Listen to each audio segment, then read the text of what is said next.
All right, ladies and gentlemen, welcome to the Prospect Podcast. I am Coach DePascal. Coach Schuman will be, I believe, joining us in a few.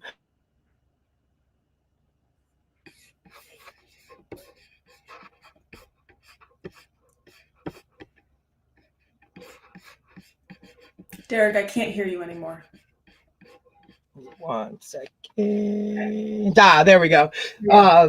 Sometimes the intro gets a little haywire. But anyway, again, welcome to the Prospect Podcast. I'm Coach DePascal. I have a great guest with us today. Coach Schuman will be joining us shortly, I believe so. And if not, we always make it work. So, great guest today. Sophia Williams has come to us, an excellent guest in the world of nutrition. And like I said, this has been a topic, and we were kind of talking before we got on the show that, like, to me, it's one of the most underrated aspects of the world that we kind of dive into on the podcast. One of the most, I just think it's something that, whether you're a coach, a parent, an athlete themselves, something that isn't really the focal point, but I think really needs to be the focal point. So anytime I can get a guest on to today, like we have on today, I get extra excited. So without further ado, Sophia Williams, welcome to the podcast. Thank you. It's great to be here. I'm excited. Why don't you kind of dive into your background a little bit, kind of how you got where you are today? Yeah, so I am a registered dietitian and currently pursuing my doctorate in exercise physiology. So it's been kind of a journey to get to this point. I grew up in St. Louis, Missouri, lived in the Midwest my whole life, ended up staying there for college. And I was fortunate to be able to run cross country and track at the University of Missouri. So it was my home school, had an amazing experience there. And it was there that I took some intro classes to nutrition and just fell in love. I found it so interesting. We were also assigned, of course, our own team dietitian, and it kind of revealed to me how cool it could be working in that capacity with athletes. I've been an athlete my whole life across multiple sports. I fell into running, but I knew there that's what I wanted to do. From there, I went to pursue a master's in sports nutrition, got to work with a bunch of different sports, elite hockey players who were at a hockey boarding school at the age of 12. Yeah, it was really cool. Working with D1 football players, D1 basketball teams. Super cool. It cemented the fact that I definitely wanted to do that, but I also knew I wanted to level up where I saw the current space of sports nutrition. We all hear about the latest research, whether it's with different supplements or, new products coming out, and I wanted to be a part of that. So I chose to pursue my doctorate in exercise physiology, which is where I have the most fun applying all of this nutrition stuff to actual athletes. So currently I'm in Miami pursuing that and working with athletes. It's a ton of fun. And I still practice what I preach. It's, I think, really important to do that as whether you're a coach or a dietitian or even a trainer.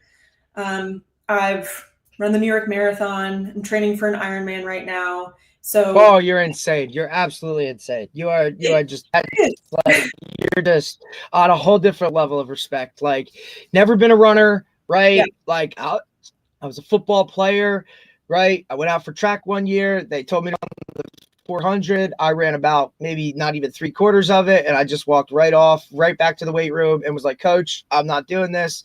Right. So I've always had the utmost respect for runners. And now, having gotten 16 years of coaching football, I still look at running like it is the absolute pits. Like I understand it, but for you to say that you're training for one of those, like hats off to you. God bless you. The mental fortitude and drive and dedication that it takes to just, even say you're going to do one of those just makes me break out into a hot sweat. Like it is unbelievable. So kudos to you. Talk a little bit about the practice what you preach aspect of it. Like, does that come from always being an athlete? Have you ever kind of drifted away from that maybe a little bit when you were overloaded with school or something of that nature? Because I feel like a lot of, we have a lot of coaches on here that talk about it. I'm, one of them that has, this is what happens is you finish your sport, you're no longer in it. And all of a sudden, you look at the scale and you're like, holy hell, right? Like what has happened? So talk a little bit about that aspect of the practice, what you preach. Yeah, I think that's the beauty of endurance sports, because unlike team sports, you can keep running in adulthood, right? So post-collegiately, I had that outlet. Luckily for me, I grew up playing basketball and soccer, and I ended up being the best at running. And so that's what I chose to pursue. But I've always been an athlete, and I've always really enjoyed it. And so I think that's really important for me. And luckily now, still being in school, my avenue to deal with all of the stress is training. And so putting all of my energy, my mental energy into training. And you can't do all the training that I'm doing without fueling your body well. And so I think it would be a disservice to my athletes to not be training and not be fueling my body well, but still providing them advice. So everything that I tell them is something that I know works because I deal with it and I went through it. That is I think that's a great point. It's something that I personally struggle with a bunch. Look, I played, college football, defensive back, safety, was always the guy that was a quote skill guy, which means, I fluctuated anywhere from 186 pounds to, 195. That was kind of my window, my wall. I finished playing and now football is no longer there yet. I got lighter on the scale, way to a weight that I hadn't seen since I was sophomore year in high school, right? Because you're not training for football anymore. I worked out to football. I didn't work out to be on the front cover of a magazine or any of those things. That was not happening for me. So now I start working types of jobs, right, where it's more physical. Now I see my body transform into something I had never seen before. Now that quickly went away once I those kind of jobs where you're trying to figure out your career, right? So now all of a sudden the weight just continued to go and go and go and go, and now I would not be playing safety, I'd be playing offensive line. And it's something that I personally struggle with a lot, not because people look at you different, which they do. That the respect level of looking at somebody who's fit and somebody who's not, just, it is what it is. Good, bad, or indifferent. Optics matter to people in the world that we live in, right? It's the Instagram world and all the social media stuff. But for me as a coach, right, to tell a guy, hey man, you got to give me 10 more, or hey guys, sprint harder, right? Coming from a coach who doesn't look the part is something that I personally have struggled with since I've been in this way, right? So I totally respect that. Practicing what you preach, I think, adds more credibility, whether it does or it doesn't, right? Because you see guys that look at people who look credible but really aren't just because they look the part, right? It's kind of a double-edged sword. But for me, look on the sidelines of the NFL, on the sidelines of major football. How many of those old school, out of shape coaches do you see? You don't really see that. And that's with, look, that is extra on top of a lot of people know the hours that coaches work, right? Like it's insane. The things that, they're shoveling into their body just because they only have that quick window of whatever. Talk about that a little bit. Talk about how like a schedule kind of dictates the way eating and the menus and those types of things that go along with kind of athletes in general. Planning is the most important thing. And that's what I tell athletes of all ages, whether it's a pro athlete who's planning their recovery around this, or it's a high school athlete or a collegiate athlete with classes, or the workday warrior. You have to plan. And so that's what I do is I work people's schedules. And so usually there's things in your schedule you can't change. Usually you can't change practices. You can't change when classes. So we have to work around those pockets of time. And maybe you are a coach on the sideline and you have 10 minutes to eat a sandwich while you're walking on the go. That's fine. We'll work with that. But 99% of the time it comes down to, did you plan ahead the day before to meet all of your nutrition needs? Because if not, things are going to slip through the cracks. You're going to resort to a fast food, less nutrient dense option, or you're just going to skip a meal. And for athletes, that can't happen. So planning ahead, and I give athletes the tools as to how to do that. The kids, there's a lot more learning that goes into it. But in college, that is honestly one of the big differentiators between somebody who's maybe going to go on to the next level and who won't, is did you actually plan your nutrition like you planned everything else that's fun in your day, right? Right. Or even if it's not, right? Because, as you get to those higher level of college ball or whatever it is, like they have these tools, right? But is it just a matter of, hey, what did you grab off the table? Or, right, when you knew you had to go from a workout to class, right? Did you, like you said, plan, right? Or did you use the tools that I gave you to go and code and ultimately execute that plan, which, like you said, will take you from, kind of that, hey, I'm just kind of a guy on the team, to are you going to go to that next level? Those little things like that, I think are pivotal. And for the, like, obviously I work with high school athletes, right? They know their schedule. They know the plan, right? Hey, so it's one of the things that I love about Wendy. She's like, hey, if you can't get up a half hour earlier to like make sure you take care of your business, then like, what are we really talking about here, scholarship wise and all those things? So I think that's an excellent point. The planning aspect that really goes into it, and that's all about, like, that's the same when it comes to sports, right? Like you have a game plan that the coaches lay out for you, then you have to go and execute it. So it's the same when it comes to nutrition. Coach Schuman, how are you? Good. What's going on? How's everything going? We're good. Glad to have you on the Podcast-Sophia. Yeah, thank you for having me. The planning aspect of your day as an athlete and a coach is very difficult to get them to do, and from a food standpoint. We've talked in the past with Wendy about some quick things they can do.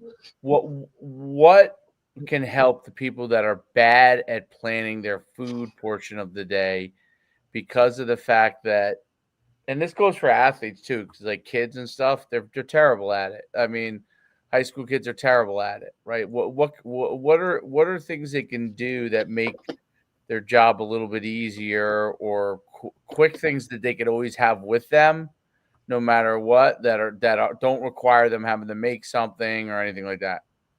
Yeah, I think that's kind of a multi-part answer for you. The first part of like what can they do to plan is I try to equate the importance of it to other things they value in their life. So for most athletes who want to play collegiately or beyond, they're going to get in their workouts. They're going to put in the work in the weight room. They're going to get on the field, get in all the reps, but they might skip their recovery shake. So making sure that they know that workout's not going to be quite as beneficial without the nutrition aspect.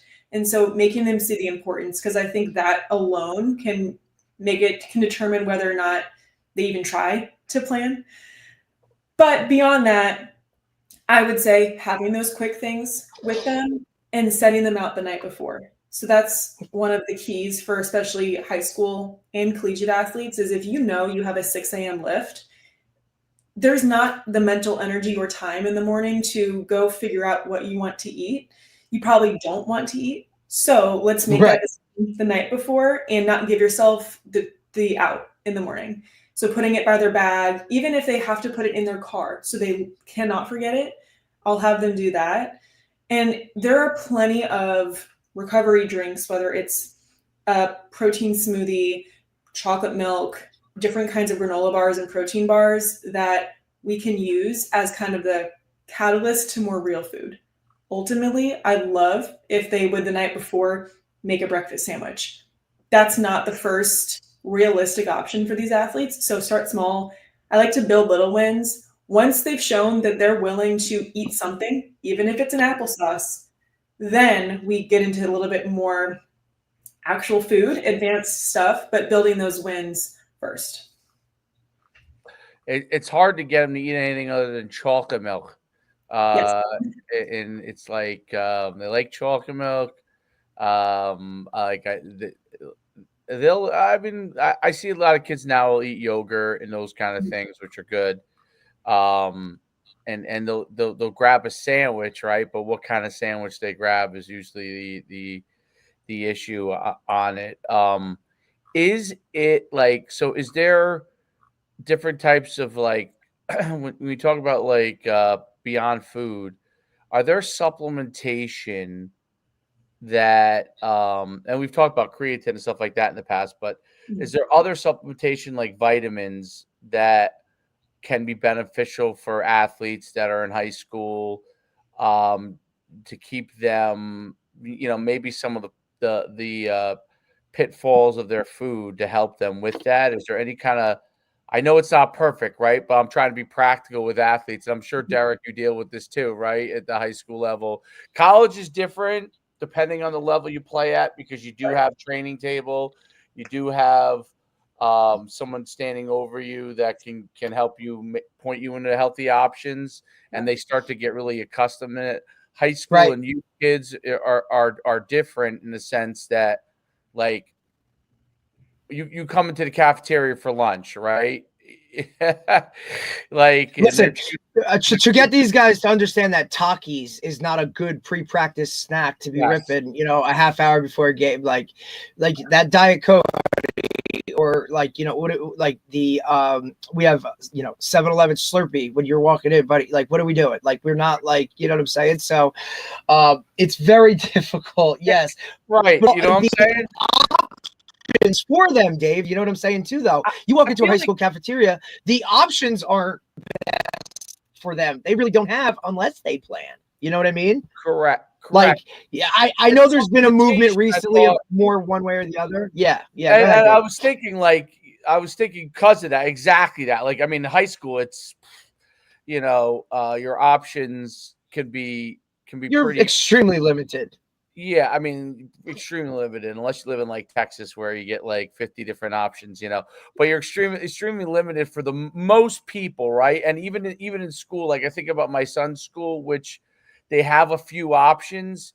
I mean, they're for the most part, they're choosing the option that they think tastes the best to them. I'm not even talking about we limit, like, for example, my kid and other people that I know in high school level, like, he gets a certain amount of money and I can see what he buys.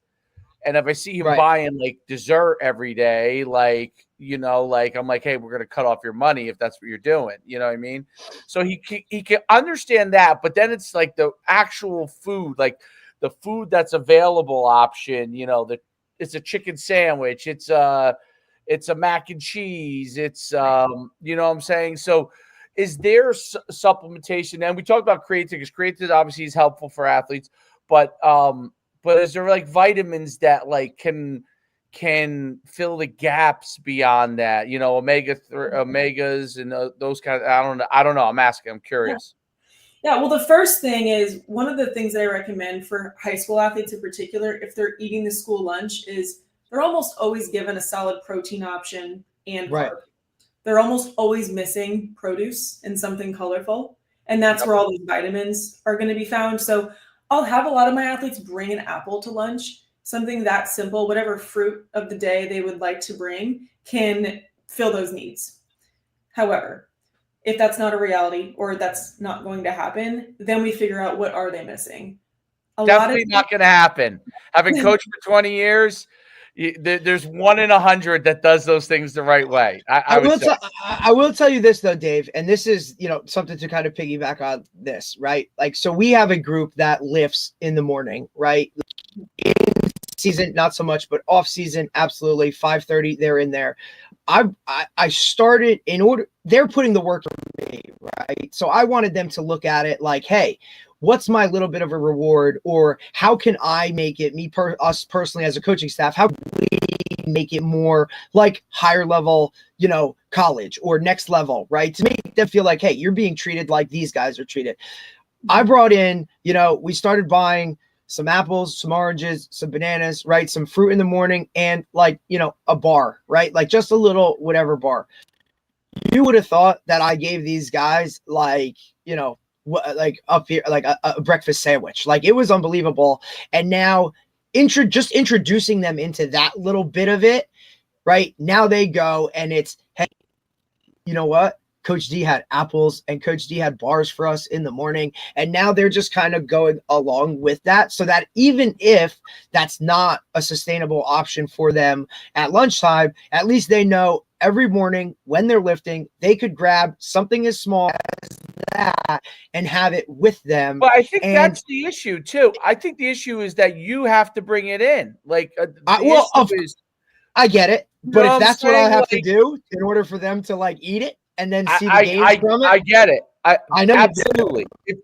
If you hand most of the kids an option after working out and say, I think they will. I think the problem is without Coach D doing it, right? Does it get done? Like now, when you have them in the weight room, that captive audience. But think about that. You're spending your money on that process, right? And if it comes from the boosters or it comes from the football program, that's great. So long term, if that happens, that's awesome, right? So if you're able to do that, and they have 16 years, never had anything like that, right? Obviously, you know what I mean. Right. So that's like a different thing, and obviously because that is something that factors into it. I'm sure most coaches don't. I'm not spending my money on this. No offense.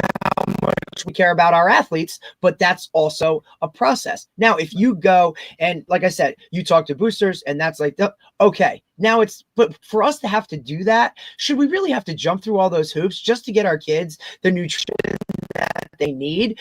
But I can guarantee you, if, parents or whatever started talking and saying whatever, we'd have a new scoreboard up there before we got kids apples in the morning. You know what I mean? Like, I agree. The priorities, I think, are a little skewed when it comes to it. Even we go back to high school lunch. You said there is options, right? But like you said, like the kids need to be educated on those options. And like you said, Dave, ultimately it comes down to choice. They're still not picking an apple over French fries. Well, can a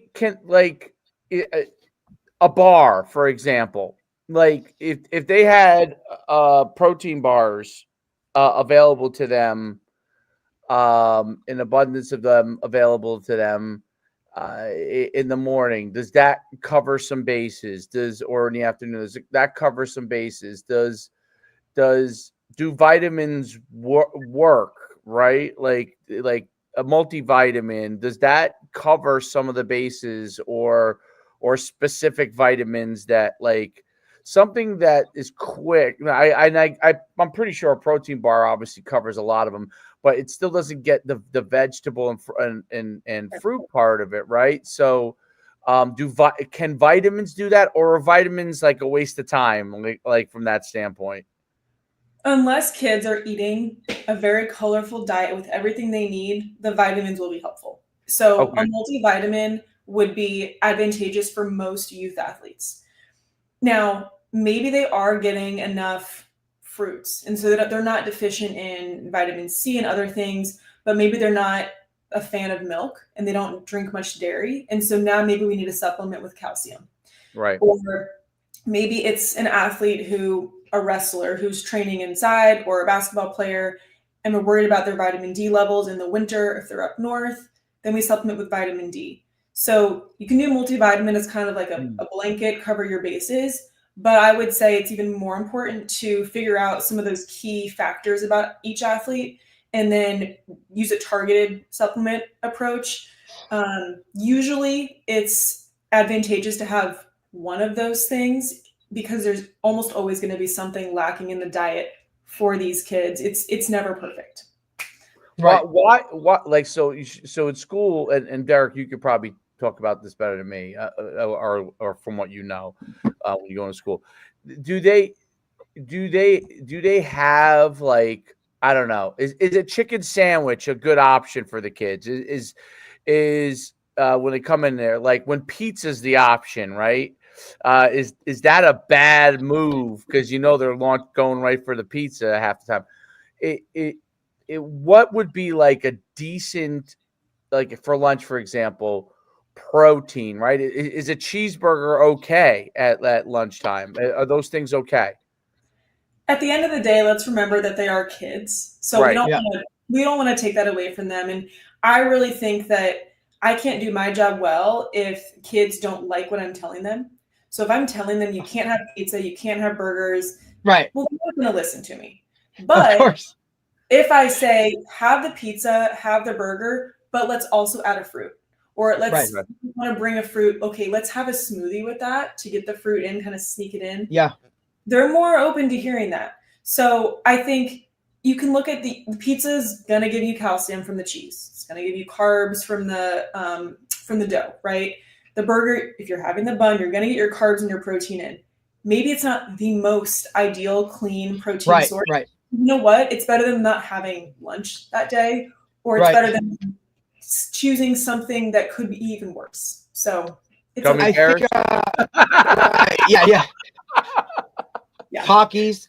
No, I think it's more of, look, like you said, it's never going to be perfect, right? I think it's more of a balancing act. I think it's a give and take, right? Like I think there's a way and a method where it's not going to be perfect, right? But you can get more positives, more wins than more losses, as long as, you're presenting it in a certain way, right? Like it's more about, like you said, you just talked about pizza. You gave the positives of it, right? Like, let's give all the positives of it, not the negatives of it, where I think that's now, and you make it's an easier option, right? Because also I think that as they get older, it's more, when you're younger, it's mom and dad preparing everything, right? And that could be perfect because, mom gives you this, it's laid out, all those things. As you progress into high school, where now mom and dad almost take a little bit more of a step back when it comes to those things, right away, if they've been regimented eating this way all of middle school, now they get to high school, hey, all right, now it's on you. They're going to go off the chain and go crazy and eat everything that they shouldn't be, just because they've never been exposed to it, right? As a younger, that's why I never understood the, like, hey, you're never having ice cream, you're never having these things, because it's like a kid that's never partied in high school. They go off to college and they're the ones that get thrown out first semester because they just go nuts, right? I also think now your higher level kids that want to get to that next level, they look for examples of how guys that are there are doing it. And with the exposure with social media, they're seeing more of this. Another reason I love to have you guys on the podcast is because now this is a world that they're diving into because they see the benefits of it, right? Mm-hmm. They know, if I drink the amount of water to drink, I'm not going to cramp, which keeps me on the field. All of these things, right? And again, I'm at a place now, year 2, that is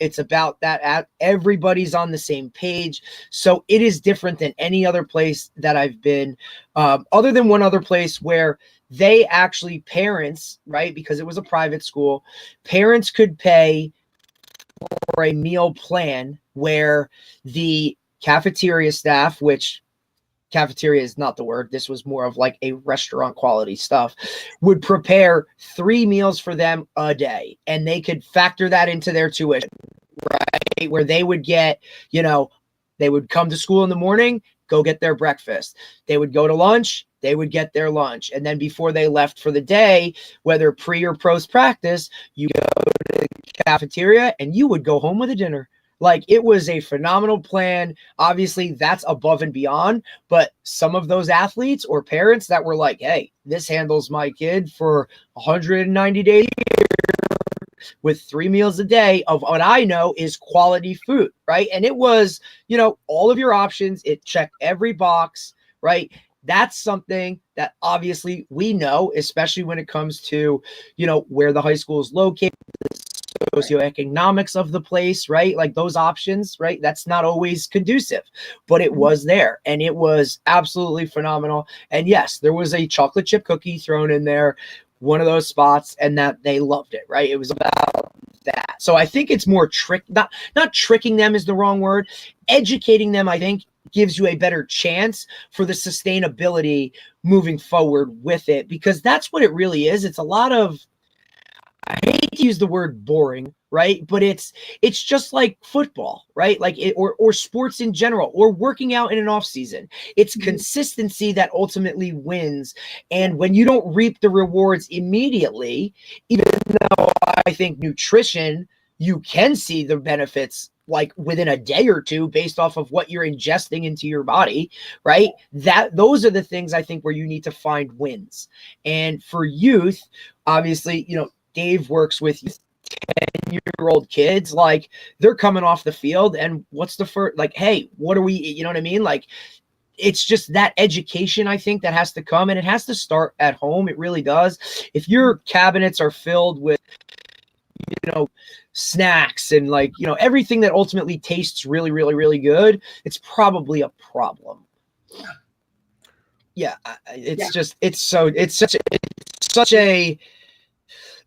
such a big topic that really has never really been in the forefront of athletics, right? Until now you start to see it a little bit more, you know, because it's in the limelight a little bit more.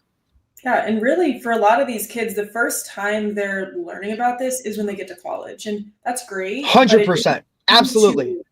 It's too late. And so you have maybe all of these athletes who could have avoided injury, or at least, you know, maybe made it to varsity sooner, got recruited sooner if they knew about this a little bit earlier. So that's what we're trying to do, is really help these kids when they are growing, right? And to develop even better athletes.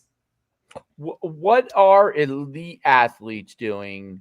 So when you get to athletes at the elite level, what are they doing nutritionally and supplementation wise to sustain like their activities? More calories than you think and more carbs than you think, honestly. But it is consistency. It's over the course of a week and then a month and a year, are you making good choices? So it's not that every day your macros have to be perfect, but are you getting enough to go into workouts fueled, to recover from your workouts, to minimize muscle damage, to have those muscle adaptations that you've worked so hard for? And are you hydrated? It's really all those boring, basic things that they're just doing.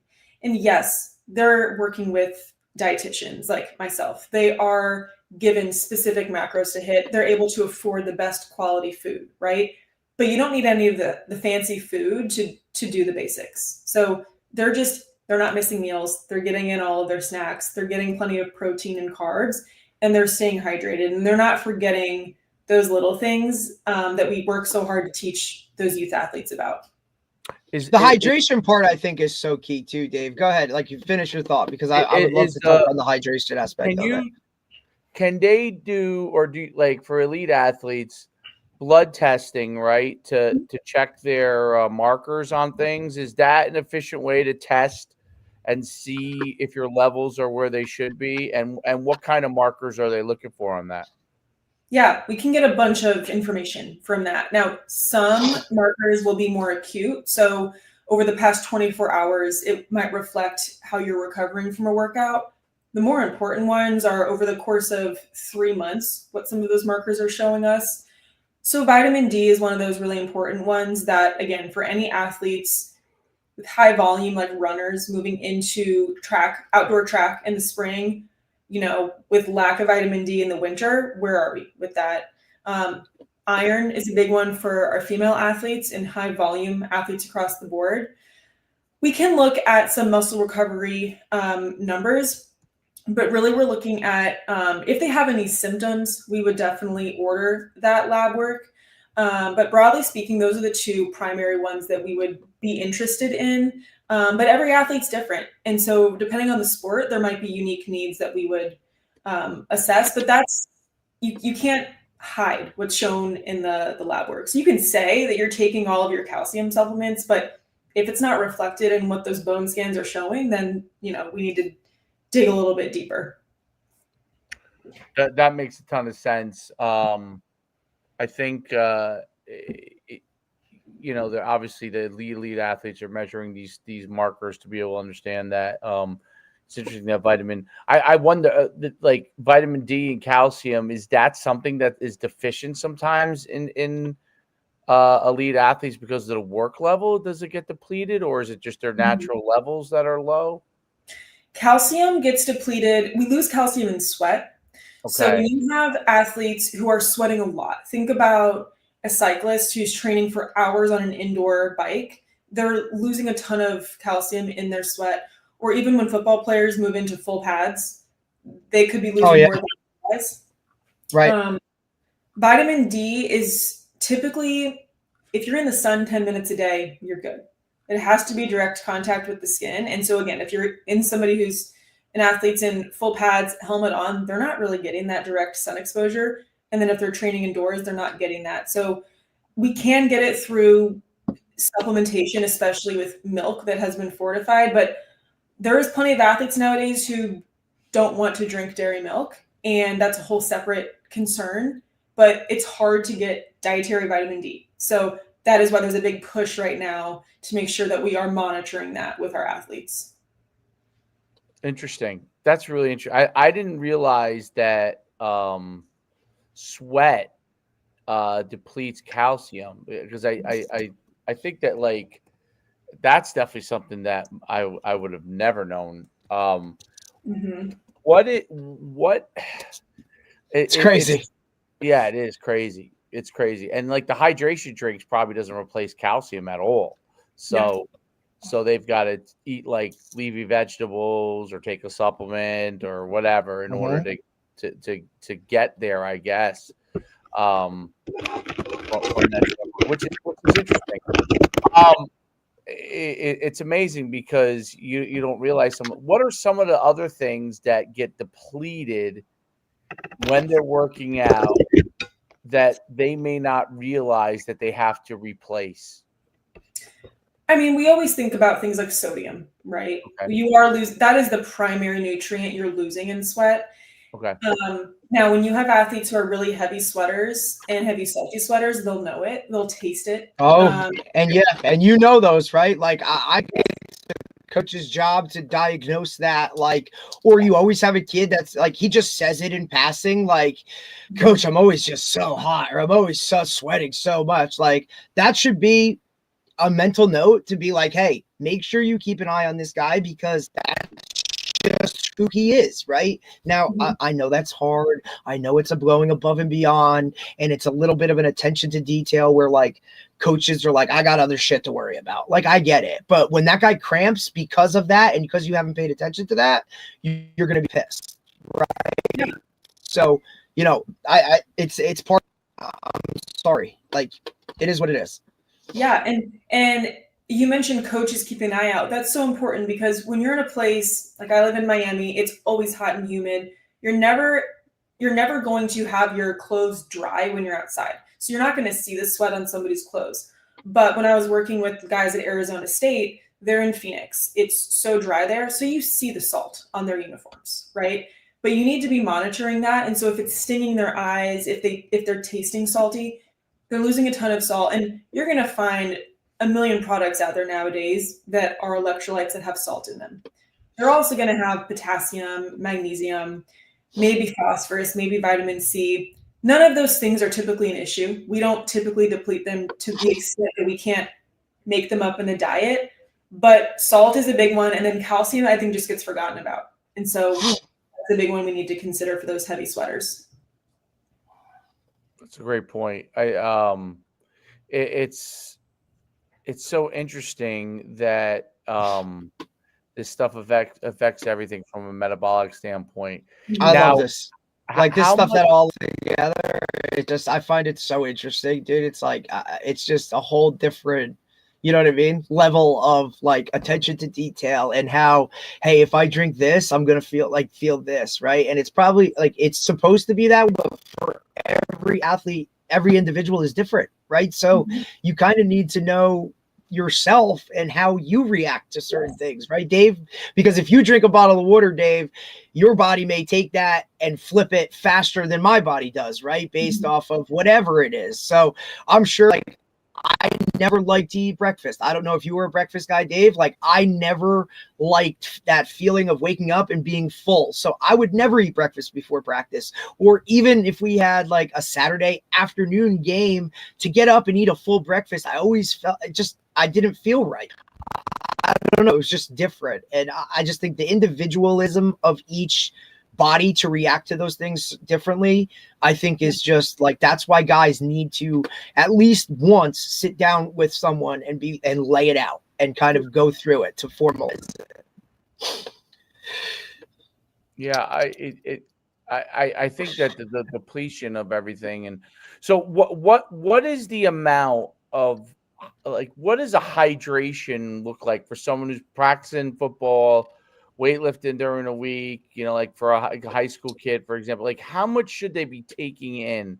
Because I see all these different numbers and stuff, and like kids walking around with jugs of water, like that overkill, you know, like, or is that trying to look cool? I don't know. But yeah, That's so funny. That's so funny, right? You know, you see that, right? There's always listen a kid on your team that walks around with a jug of water. Now, I'm like, okay, I get this a workout guy. Listen to this. So this is interesting, right? The school I just talked about that had the meal plans for the kids was also the same school that didn't allow kids to carry around water bottles all day. So there you go on that one. There's a like, you know, here we are Friday, September, we got a game and my kids can't carry water because, you know, there may be something in that water, right? Based off of an incident that happened the year before. So like, explain that. Okay, well, hey, every one of you guys needs to go to your doctor and get a note that says you have to carry water because whatever he wants to say to make it sound good. And that's the kind of hoop we had to jump through. So that's interesting. Oh yeah. Yeah, like they weren't allowed to have a water with them in school, I guess. Couldn't carry around a water bottle or a Yeti or a Stanley. They couldn't have it because I can't determine what's in it. I've heard this a lot. Yeah. So we resort to chugging between periods, which is not ideal. But right, correct. Like, oh, nobody's gonna see me. Okay, good. Like, yeah, great. Okay, no. Yeah. No, but most athletes need more water than they realize. I think. Right. Now, I think that a lot of people, the idea that's inflated for the general public. So the baseline hydration for anybody on a normal rest day, just to be hydrated, is about 1 fluid ounce of water per kilogram of body weight. So if you have a 200-pound guy, he's about 91 kilograms. He needs 90-ish fluid ounces of water a day just to kind of be healthy at baseline. Now, you factor in a multi-hour practice, maybe they're in full pads, they're lifting. Sauna now is a huge thing. People are in the sauna for 20, 30 minutes. So now the needs go up. So almost every athlete needs at least 100 fluid ounces a day. For some of these guys, we're looking at numbers like 120, 130. It is way higher for endurance athletes losing sweat at a rapid rate for 3-4 hours at a time. So it's very individualized and very based on the person, their body weight, and what they're doing with their sport. Interesting. It's incredibly I think this interesting. is where you have a leg up because you are an endurance athlete, right? So, Yes. Before you got on Davis, we explained she was cross country, right? It was cross country. Yeah. And then you ran cross country at Missouri? Cross country and track, yeah. Okay. So endurance, I mean, that is so different than the world of football because football, it's endurance in the long scale of a game, but you're preparing all week for that game. I think the nutrition aspect of what you eat on Tuesday, what you eat on Wednesday, what you put in your body, Thursday, right? Like hydration starts 2 days before. Like it's not just I'm drinking a bunch of water on Friday. The endurance aspect is totally different in terms of like how, when, you know what I mean? That's the other thing. I think the timetable of athletes putting things into their body, right? The school I'm at now, we're fortunate. We start early, 7 a.m. Basically, the bell rings, but we're out at 1:30, right? That timetable is going to be different than someone who starts school at 8:30, or you know what I mean? When you play that game. So, the pasta night that happens on Wednesday night, like that's basically the stuff you're going off of on Friday night and those types of things. The timetable of when things go into your body matters, right? And there are certain foods that obviously get digested faster. What's like a good before practice, half hour, 45 minutes, maybe an hour before practice? What should these guys be putting into their body, or women, right? What should they be putting into their body? Can you give us a couple things that maybe that should always be in that bag? I know I've like applesauce, I know is one that's like, a good, something. Can you just give these guys something that's like rock hard, go to the shelf, make sure you have it pre-practice, here you go. Yeah, the first thing is having something, just at least eat something, but it should be carbs. So any fruit is great. I mean, a lot of athletes, bananas are easy and convenient. Any fruit, you could do fruit juice. They prefer apple juice, orange juice, any granola bar. So not a protein bar, but think like a Nature's Valley bar, one of the chewy ones, any of those, a Nutri-Grain bar even. There's a lot of fig bars out there now. You could do a handful of pretzels. Pretzels are a great option, even some crackers. You give me some crackers and peanut butter, it might be over though. Like that might be over. Yeah. I would say like keep it to just the carbs when we're looking at 30 minutes before. It could be a mini bagel, any carb source, and whatever the athlete is willing to eat when they're not hungry. I think that's the key. So that's why we love applesauce, because even if you're not hungry, you can kind of choke one of those down, and it's hydrating too. But wow, that's a great point, Dave. Eat something that you wouldn't, say like eat something that when you're not hungry you would eat anyway. That's an interesting way to put it, right? Like that makes it really easy. Before a hard workout or before maybe there's a scrimmage or a game, you're nervous. You don't feel hungry, so you need to have an option that you're used to having before practice that you're confident you will feel good after having, even if you don't feel like eating it. Got it. That makes a ton of sense. I think that would have been good to know. Yeah, it's very very difficult to get that right, but they definitely are. It's necessary, and obviously when they start to perform better, they see the difference. Actually, I think recovery is the biggest thing. Is like they recover from their workouts and recover from things is really the biggest issue. Is like, do they recover, and without taking the proper supplementation or hydration and all that stuff combined, then they start to get themselves into a predicament from that standpoint. So it's important for them to do that. I have a quick question. Yeah. So exercise physiology. Okay. So what is that, exercises as well, like the working out portion of everything? So are you working on, okay. Yes. It's more of the, what's happening in your body when you do. So, like, for example, if you were to put one of your football players on a treadmill and we hooked them up to our whole masking system and we measured their airflow, the oxygen they're using, the CO2 they're producing, what does that tell us at a metabolic level about their fitness, about how we maybe need to adjust their training intensity and volume? And then from a nutrition standpoint, what do we do to support where their body is right now? That's just one small example. Interesting. Yeah, that's doctor in that. Okay. Yes. Yeah. No. Okay. So how they're basically so are you able to measure that through that, so you can see how they're like their efficiency and in how they're working out, or their body, how efficient they are? Is that a factor in performance? Yeah, so I've actually done those different tests. It's called a VO2 max test, where I just explained.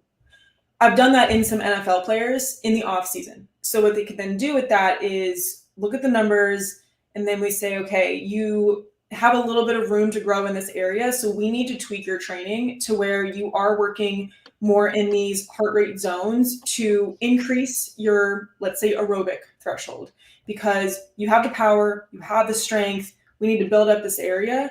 And then we can do recurring tests to see, but it's telling us how fit are they essentially in different areas. And then what are their weaknesses? And then in that off season, when we have time to work on those, what do we actually do in training to manipulate that? Very interesting. So then that you then customize their workouts to fix some of the deficiencies they might have in the areas like their overall like VO2 and right. Very, very interesting.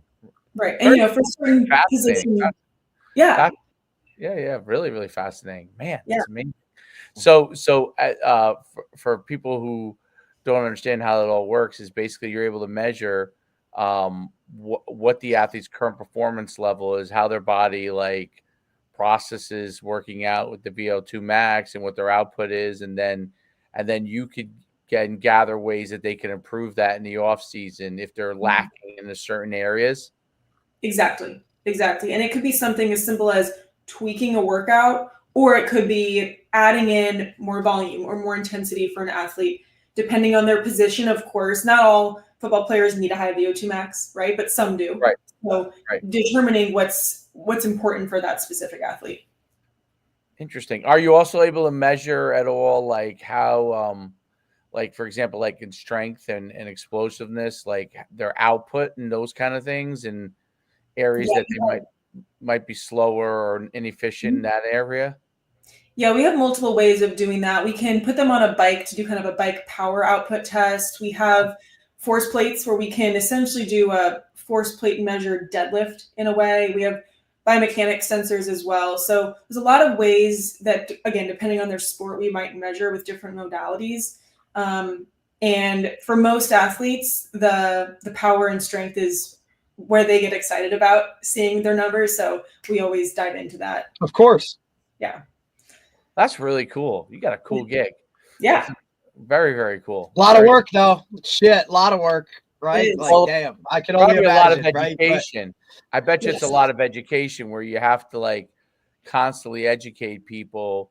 Because nobody knows what the hell they're talking about when you say that. Like, you know what I mean? Like you say that and people are like, wait, what is that? You know what I mean? Like, I don't understand it. So probably has to go through that entire spill. Yeah. Oh, absolutely. That to me strikes as the hardest part with athletes is not even athletes. In some cases, maybe they're coaches. The buy-in as to that this is going to make me better, that it's going to make the difference that you're saying.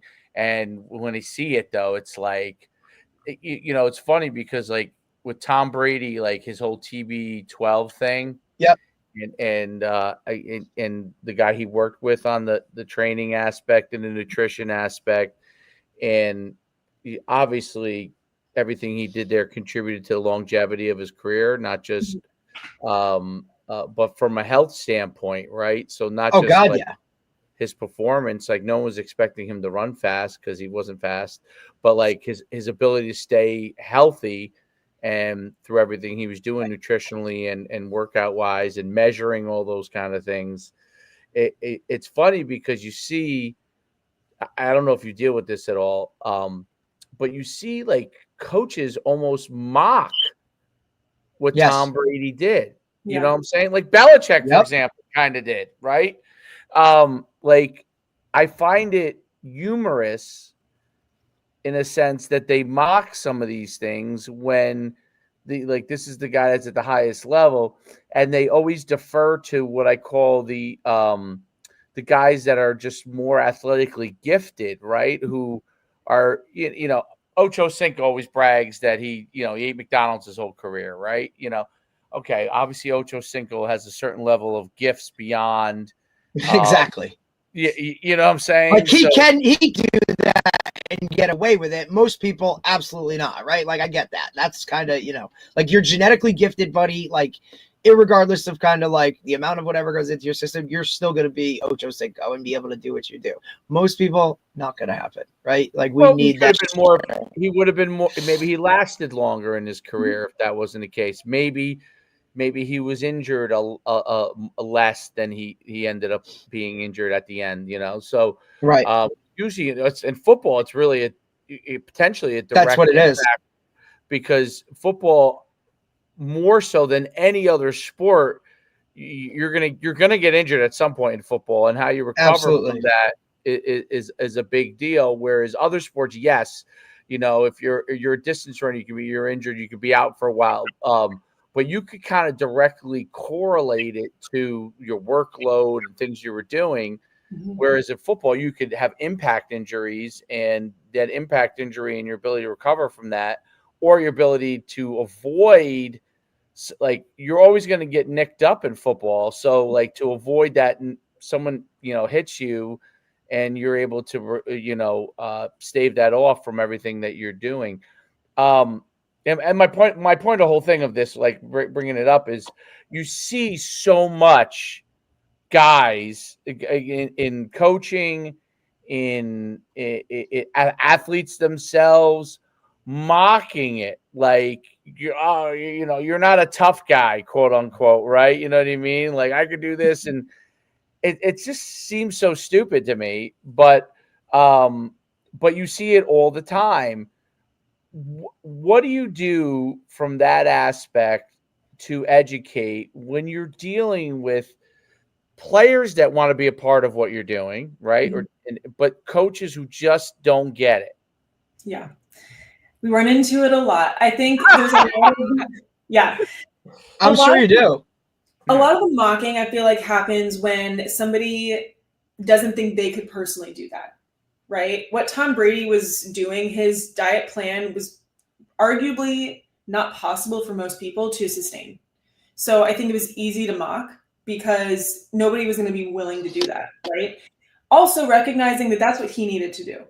That plan would not work for every athlete. And so I think trying to build buy-in with maybe an athlete that a coach does emulate, right? Maybe there is somebody that they really like that we can use them as an example. But going back to basics and saying, look, you can do everything Tom Brady does, but you're not going to be him, right? There's no way. So figuring out what each athlete needs and trying to explain to coaches or parents that, look, for them to be the best athlete they can be, these are the scientifically backed tools that we have. We know that if you do these basic things, if you're getting this amount of protein, this amount of water, based on science, this will get them good. Then we can figure out, okay, fine tune, maybe we're talking about creatine, maybe we're talking about other supplementation, maybe we're tweaking workouts, but none of those fancy things matter until we just do the basics. So I think we kind of always have to go back to that and build the trust from there. Identify the small wins along the way is always helpful to increase the buy-in as well. Yeah, there's no doubt about it. And I would argue that, like, obviously Tom Brady has unique ability as far as to throw the ball and to be able in mindset. Mm-hmm. But the health component of it is something that we can all control, right? So, no one's saying that you're going to have the mindset that Tom Brady has. I mean, the way that he thinks about things, the way that he competes, right? And those are some innate things. But he wasn't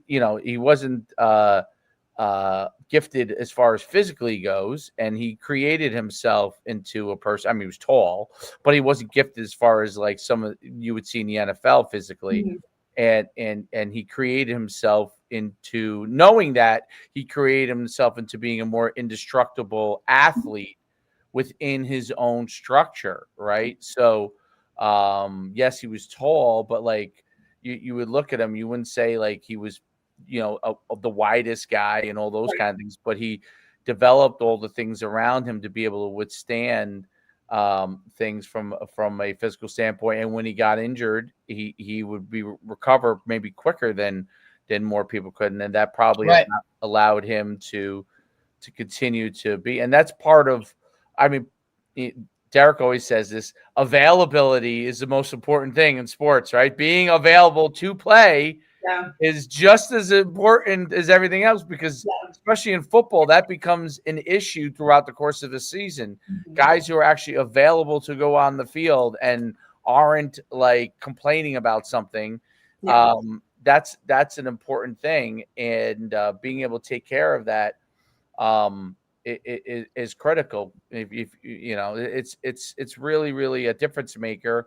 And it also changes, I think, the mindset of the coaches when you're more available onto your own skill set, right? So even if you are a good athlete and you're banged around all the time, yes, it could be bad luck, absolutely. But if it's all the time, coaches innately start to think, well, there's something that you're not doing. Is there something? They don't know that answer per se, but in their head, it's like this kid he's limited in what he can do. Mhm. So, and it doesn't mean it's right or wrong, but that is what happens. The kid could have had bad luck, but those things help to get you back quicker and make a big difference from that standpoint. So it's been great. It's also the small part that separates too, Dave, right? Like it's that small with now we see like the littlest thing. It could be what gets you a scholarship or doesn't get you a scholarship, right? Like that little bit of I should take this more serious, or I need to really dive into this more so, is what could be that difference between higher level player or going to the school that you want to go to, or one of those, or getting you on the field and then keeping you on the field. It might be that splitting of hairs is kind of where we're at now in terms of like this guy or that guy. Like it might come down to that. And if you're not, doing all those things, it could put you on the side that you don't want to be on. So, yeah, absolutely. It's kind of just where it's at. We appreciate you. Thank you so much. This has been great. It was great. Thank you for coming on. It's really, really been awesome. And where can everybody find you before we let you go? And then reach out to you. Yeah, so I'm on Instagram, RD-Sophia _. If you go to Nutrition with Wendy website or on Instagram as well, you'll find me there. I'm one of the coaches. But, shoot me a message. I'd love to talk to you guys. I love talking to athletes and seeing how we can continue this conversation, guys, as well. But yeah, it's been wonderful. Thank you so much. And enjoy training. Thank you. Yeah. You're insane. You're absolutely insane for attempting what you're attempting. I hope God bless you. Like, I'll leave it at that. God bless you. Thank you. Well, good luck this season too, guys. Thank you very much. Thank you, Sophia. Have a great day. Thank you. Take care. Bye. Bye. Good stuff. Those endurance athletes get me every time, bro. Well, they probably deplete a lot of things too that are especially with respect to sweat, it takes them. Well, she's cross-country runner. She's ran the New York City Marathon, those types of things. Like she's training for, I believe, an Ironman. She said, if I'm not correct, like an Ironman, like that. Those are things where you need to put things into your body while like in the middle of the race. Like, you know what I'm saying? Like that's just on a whole different level of like, wow, good for you. Because that's what she started with.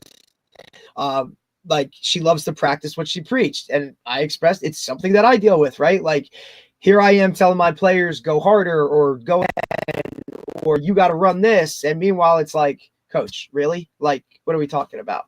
It's like, yeah, I get it, you know? So I think that's a big part of it too. I also brought up, like, look at the sidelines now in the NFL or in college. Like, you don't see those out of shape coaches that you used to see. You know what I mean? Right. Majority of those, like the Manginos of the world, are no longer. Like, that's not a thing anymore. The majority of those guys are in shape and they're on it. Not only do I think it's an optic thing, but I think it's just like a performance thing. Like the hours that coaches work and for what they need to be, they need to do, they need to be in tip-top shape in order to be at their best as well, right? So not only is this stuff important for your athletes, but it's important for coaches and that stuff like along with it, because if you're not at your best, man, like how are you supposed to coach at your best and then get the best out of your kids? So we all need to take care of ourselves, and I'm sure there's always stuff that we could do that's a little bit better moving forward. No doubt about it. Absolutely no doubt about it. It's interesting hearing all the different things that can be done and for the most part aren't. So yeah, very cool. All right, man. Tomorrow we're back again. We got a head coach out of Missouri, right? Yeah. Hit on more states that as we go. Has won state titles in the past. You know, Coach John Perry. I believe it's Nixa High School. So look forward to talking to him. Very cool. All right. Until next time. All right. We'll see you guys all tomorrow. Sounds good.